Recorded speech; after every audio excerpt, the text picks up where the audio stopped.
نوم دی؟ نوم مې فضل مالک دی. دا موټر څنګه قضیه وه وروره؟ موږ کور مخ ته نن کلچک جوړول، کلچک نه دی هغه کلچک هم جوړ کړو. موږ دا کلچک وچی دا موټر به موږ دننه کړو. داسې لاړو دوکان ته سودا پسې څنګه لاړو بېرته ماشومان موږ ته احوال راکړو چې موټر یې وتښتاو. بس چا وتښتاوه موټر؟ غلو وتښتاو.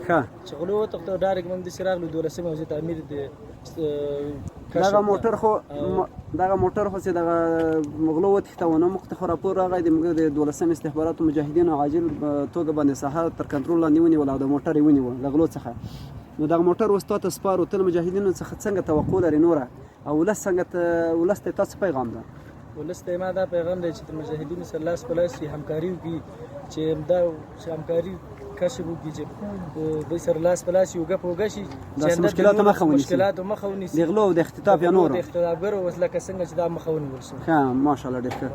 نو محترمه دغه موټر چې غلو تښتولی و او د 12 استخباراتو حوزې د مجاهدینو په هڅو باندې د غلو څخه موټر بیرته ونیول او خپل چښتن ته سپارل کېږي.